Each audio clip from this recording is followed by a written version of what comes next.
So, you guys ready for our second performer of the evening? Yes. Yeah. Well, 5 of you sound really excited. I'm going to assume that everybody else is just really quiet with anticipation.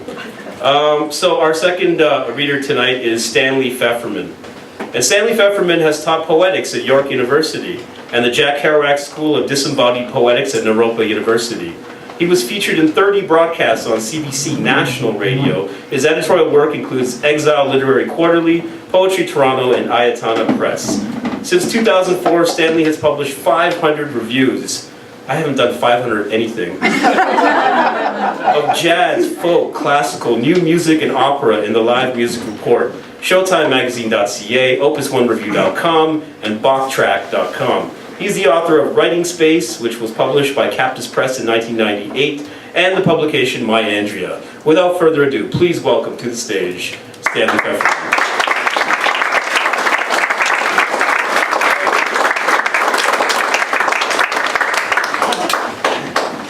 Thank you, everybody.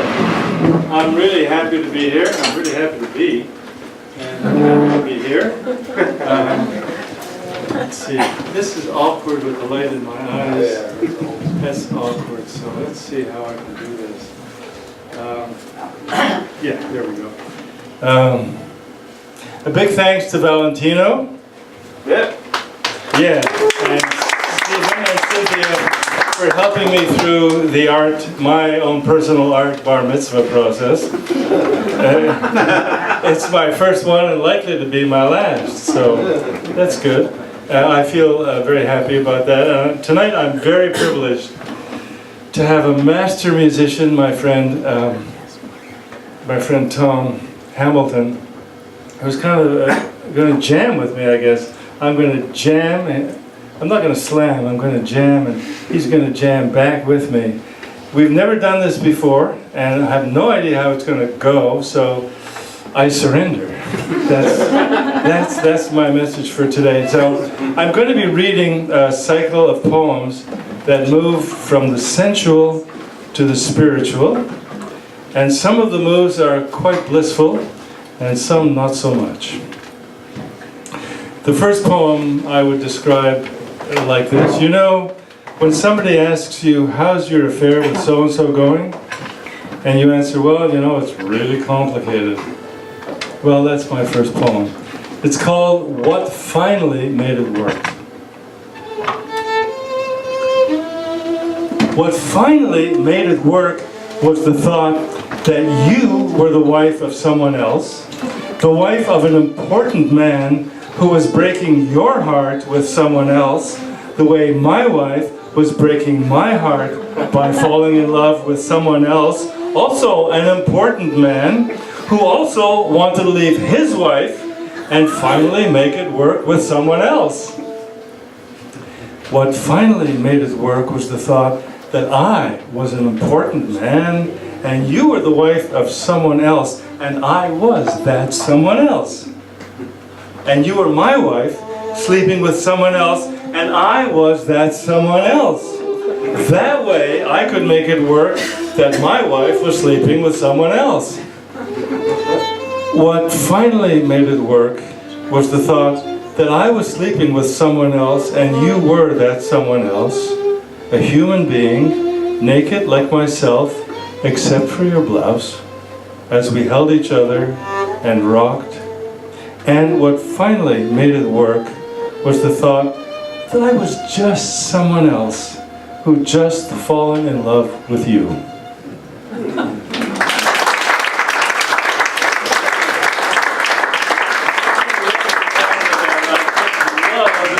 I have to tell you, I try to be modest, but it just doesn't work. It just won't fly well. Not to waste too many more of my precious with bullshit, but anyways, true bullshit. More bullshit, poetic bullshit. This one's called Feeling the Cold, and this is where Tom lets me go out on my own. Waking with you in the soft bed made up on 2 tatami mats, your room unheated, and the windows open to the winter air, I imagine we are in the mountains on Marpa Point, making breakfast tea. I feel my fingers pick twigs for the fire, sweep the gray sands ceremoniously into patterns, and set the cold, clanking teapot on the rocks to boil. Later in your kitchen, I do in fact boil water in a copper kettle and carefully set the table for us and enjoy the smell of wood smoke in the Lapsang Souchong tea. Then, driving to work, we stop at the service station to fix your tire.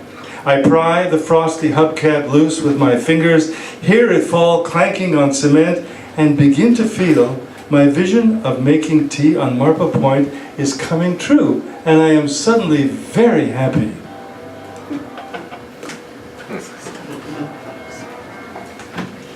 View of love. The view of love. Your body curled under me like calligraphies of smoke from the burning tip of an incense stick set in the earth of a potted rose bush that stands on a table near the window.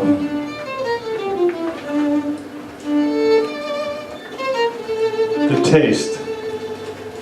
What is it, that taste you put onto my tongue, so spicy and sweet, it lingers even when you are gone? Last night we drank sake. Even after you hugged the toilet, you tasted spicy and sweet. I finished your sake, drove you home and undressed you. You wanted the covers over us as we fucked. I kicked away your bedside books. I burrowed into your fat cunt and found the strength to stand up holding you, a large woman with my cock in your body. We embraced again as the sun lit up our morning sickness. Are we pregnant with something?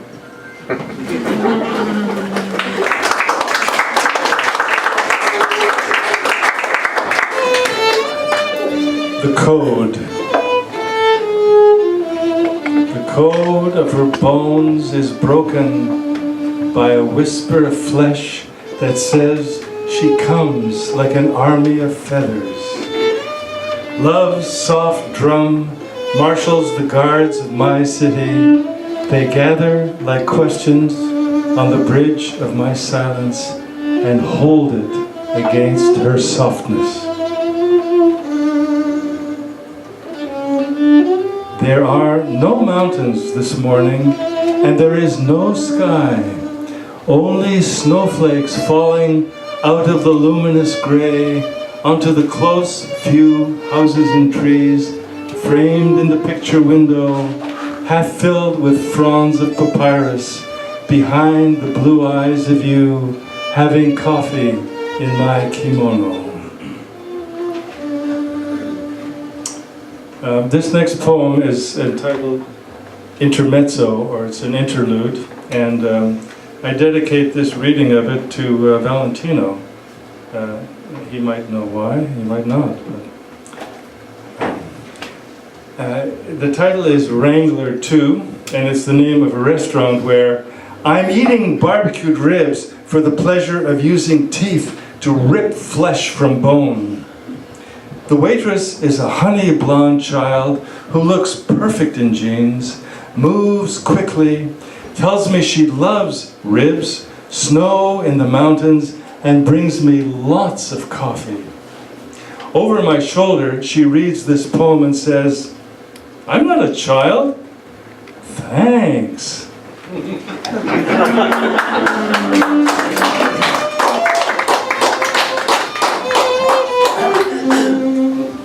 This is Intermezzo 2, called Attention to Bird Song. Bird song in the courtyard, rusty wheels speak, damp paper on glass squeak, twitch of hot urethra tip, tiny warning sign of semen spurt, rattle of cheap cutlery in cafeteria trays, a pocket of loose change. Bird song like gray dawn, like pale laughter of the break time crowd arriving, quick heel taps, louder cafeteria laughter, exotic bird song, high, shrill cackle rises like crazy chicken song. General hiss, sharp cries, a whistle, a call, a rustle, rich choral voices of men, waves of sound rolling in alive with darting cries. What a bustle, friction energy, dump truck garbage sounds of hissing paper, rattling cans, scratching off metal and rolling down over clod and stone. Such energy, hisses, ripples, subsides. Huge, heavy hammer of air conditioners, muffled thud. Grandfather hammering in the dark, sooty workshop. Large, taciturn man, heavy shoes, heavy tread, slow, lonely work, grim and satisfied response of a large creature burrowing in the earth. They are going away now, fading out now. The space and silence invades them, and subdued they file out. The remaining few murmur like pigeons, and then bird song and boom of air conditioners. Distant crow caw, spaces the size of a volleyball.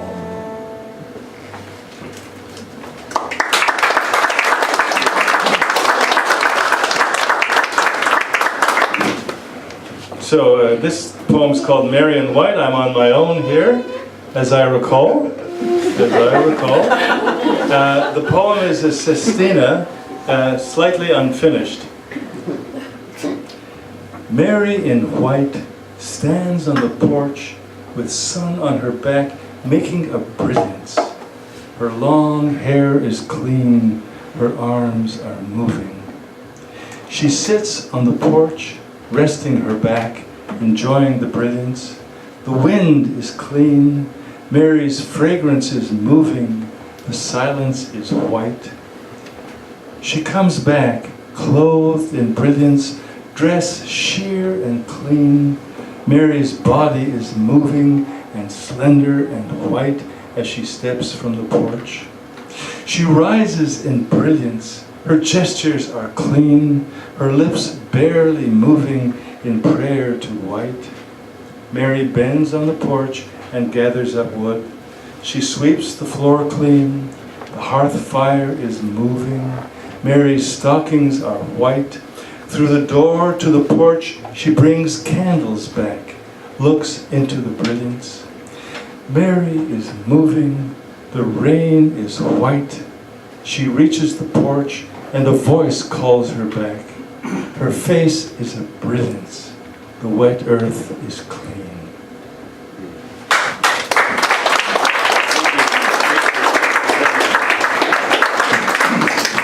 Evergreen Hills Rising. Evergreen Hills rising, morning mist gray, dissolving into sky gray. Barn swallows flit, aim for inky barn light and disappear. On a rock behind the house, Buddha sits in plaster bliss. My solitude is mended by your kiss.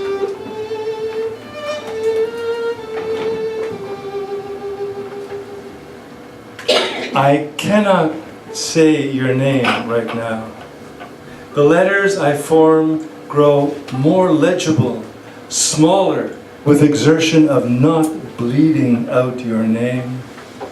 You are growing older on train tracks, deepening while sunlight flashes on icy snow crust. In spaces between these letters are air tracks, desperate gestures not to lose our balance. I kissed what you offered, your cheeks in dignity. Secret name in my raw heart, who on these lines can cast your shadow, not now in my keeping. We are haunted by the same skywriting, the same smile riding the wind, flashing out of the shadow of rock and whipped snow, the secret overripe pouring kiss, wave, name.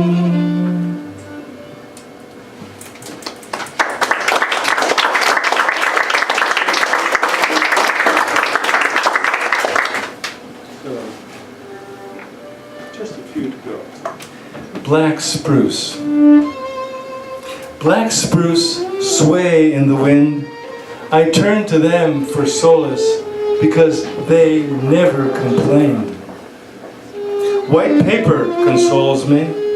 On its surface, words appear like cricket chirps. When I think of your goodness, I burn and become restless. Meanwhile, what to do? When we are together, there is such flowing. Then, what to do? I want you to understand that star-crossed lovers are the only kind. Love is out of this world.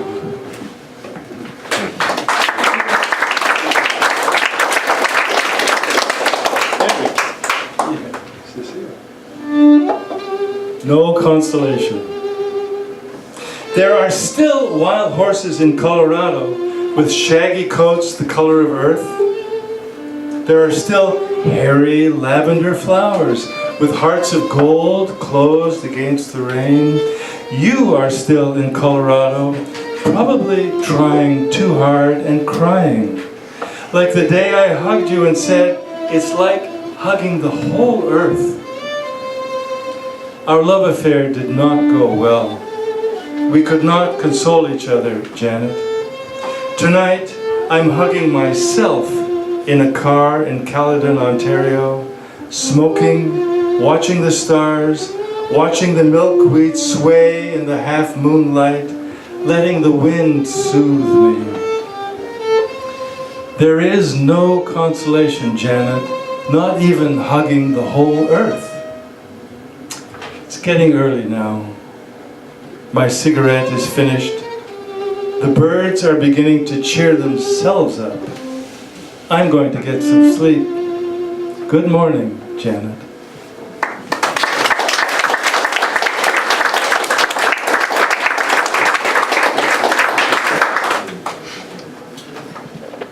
Yeah, sort of similar. This one's called Envoi.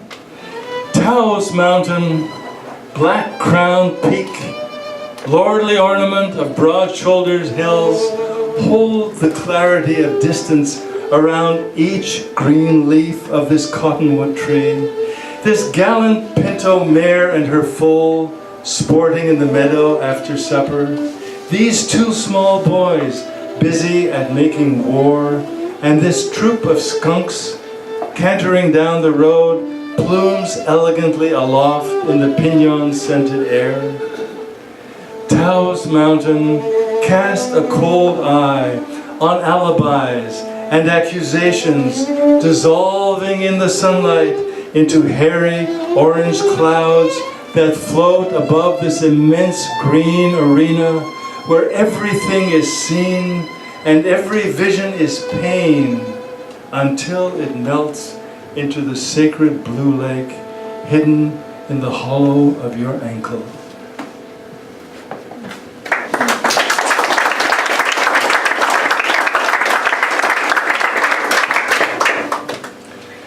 I think of her.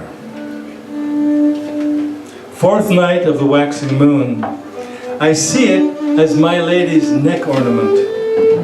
The wind is weathered, tough and gnarled as a ponderosa root torn from rock. It smashes this meditation hut, which shudders like a heart, waiting and attentive.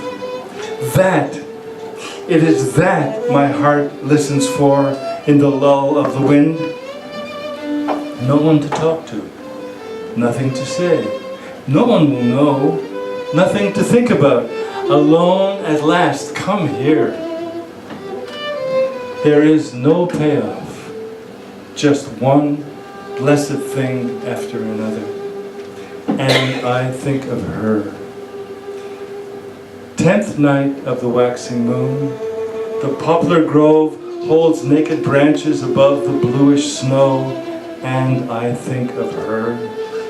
Beyond there, one star, two owls hoot, a momentary breeze soughs through the fur of Ponderosa, and I think of her.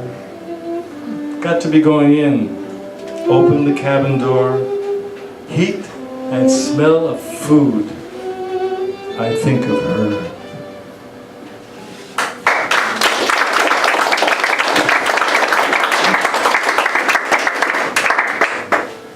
Rusty. Rusty, this is a looking out of the window poem that becomes a look like something else poem.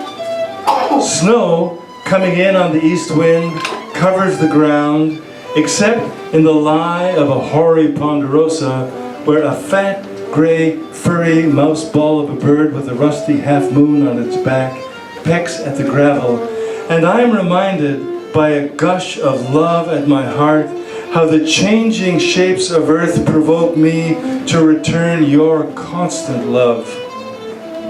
Even as I write, the snow has stopped, and you appear, this time in a boulder shaped like a huge woodchuck lurching down the hill, and I want to ride you into the valley. Devil on my mind. Now for this, I need a thumb.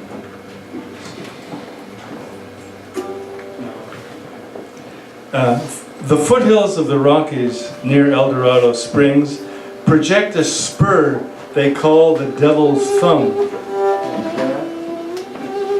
An ode in stone to stubbornness of those who make their own way, like Lucifer, squirted by a god into the hot womb of earth and aborted with the Rockies X million years ago, still poking his thumbs up victory sign into heaven's eye. I also think that spur of rock is Buddha, whipped into shape by the wind of his own desires, hovering between earth and heaven as a link with the unconquerable vision of the human heart. He sits above the city among pines, wind swept by the furious bliss of his breathing into attitudes of dancers. He breathes in pollution, the pain of rock stars who murder their wives, of women who want babies and out of doubt abort them. He breathes out, his outbreath fills the valley with wave after wave of warriors dancing over the hills like pines and reposing on the softness of sandstone peaks after their long march through the canyons of darkness and light. Thank you.